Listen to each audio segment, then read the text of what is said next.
যে জায়গাটি খুবই নেগলেক্টেড একটা পার্ট আমাদের চিকিৎসা শাস্ত্রে, এবং সেটিকে সেটিকে উন্নয়ন করার জন্য আমাদের সকলেরই প্রয়াস রয়েছে।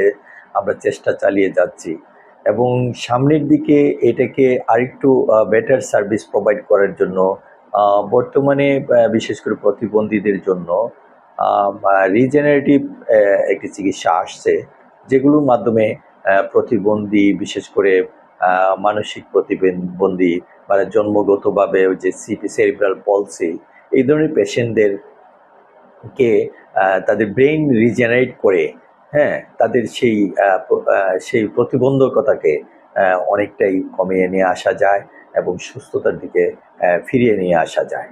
তাছাড়া আপনার এখন রোবোটিক সার্ভিসও রয়েছে, আমাদের এখানে রোবোটিক সার্ভিস সংযোজিত হয়েছে। আমরা হয়তো সামনের দিকে এখনও আমরা খুবই এটা শুরু করার একেবারে দ্বারপ্রান্তে আছি। আমরা সম্ভবত ডিসেম্বরের 1 তারিখ থেকে আমরা এটা একদম আনুষ্ঠানিকভাবে যাত্রা শুরু করতে যাচ্ছি। আমাদের প্রিপারেশন হচ্ছে, আমরা এখন রুগীকে কীভাবে সার্ভিস দিব সেই সার্ভিসগুলোকে আমরা সেট আপ করতেছি, এবং এই কাজটি সম্পূর্ণ হলেই আমরা 1 তারিখ থেকে আমরা হয়তো একদম আনুষ্ঠানিক রুগীকে সার্ভিস দেওয়া শুরু করব। এবং এই সার্ভিসে যাওয়ার ফলেও আমাদের আসলে নতুন অনেক কিছুই আসতে পারে, যেখান থেকে আমরা আসলে মানুষ যেখানে ঠেকে সেখান থেকে শিখে। তো আমাদের আশা করি এই রোবট আমাদেরকে অনেক পথ এগিয়ে নিয়ে যেতে সাহায্য করবে। সামনের সার্ভিসটা আরও কী হওয়া উচিত সেই দিক থেকে হয়তো আমরা এখান থেকে আরও অনেক কিছু পেয়ে যাব।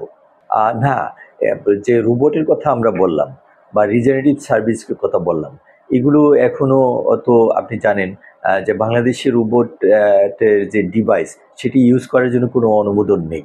আমরা অনুমোদনের জন্য সরকারিভাবে এসছে, তারপরেও এটাকে অনুমোদনের জন্য আমাদের বেশ সময় অপেক্ষা করতে হয়েছে। এটার জন্য এই যে সেফটি প্রোফাইল আছে বিভিন্ন দেশে যে এটা ইউজ হচ্ছে সেগুলোর স্টাডি আছে, সেগুলো অনেক কিছু দেখতে হয়। একটা ডিভাইস কতটা নিরাপদ, তার মাধ্যমে কি হার্ম হতে পারে, তাই এটাকে জাস্ট এক্সপেরিমেন্ট হিসাবেই আমরা নিয়ে এসেছি নাকি এটার কোনো আগে কোথাও ব্যবহার হয়েছে, অনেক কিছু স্টাডি ইতিমধ্যে এগুলোকে প্রমাণ করতে হয়েছে। তো এই প্রমাণের ফলেই আমরা এখন অনুমোদন পেয়েছি, আমরা শুরু করব। কাজেই যেটি এখন রাষ্ট্রীয়ভাবে মাত্র ঢাকা শহরে এবং বাংলাদেশ মেডিকেল ইউনিভার্সিটিতে মাত্র ইন করেছে, সেটি তো গ্রামের পর্যায়ে এখন চিন্তা করার কোনো অবকাশ নেই আর কি। আমরা এমন একটি পেশায় আছি, আমরা আমাদের দিনের 24 ঘন্টার মধ্যে আমরা যে সময়টা মানে ঘুম খাবার বাদে যে সময়টা আমাদের অর্থাৎ ব্যবহারযোগ্য সময়টার আপনি বলতে পারেন যে 95% সময়টা আমরা রোগীদের সঙ্গে কাটাই।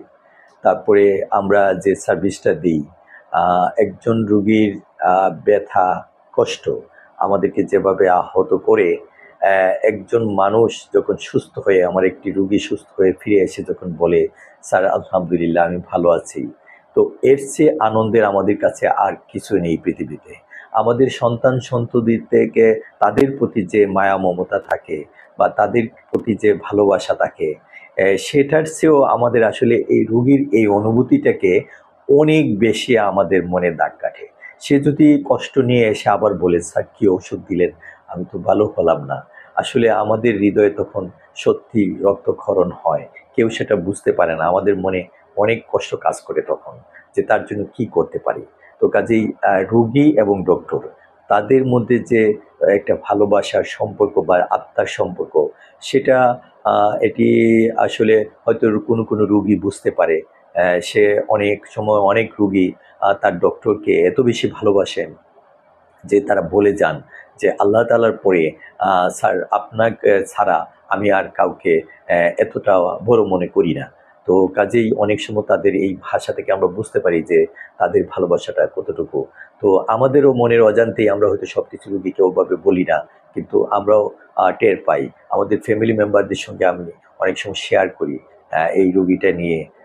যখন তার একটা ভালো অনুভূতি হয়, সেটা যেভাবে আমার মনে দাগ কাটে বা যেভাবে আমি উৎফুল্ল আনন্দিত হই, আবার যখন কষ্ট পাই সেটাও আমার মনে প্রচণ্ড দাগ কাটে, এবং এটি আমি আমার ফ্যামিলির সঙ্গে মাঝে মধ্যে শেয়ার করি।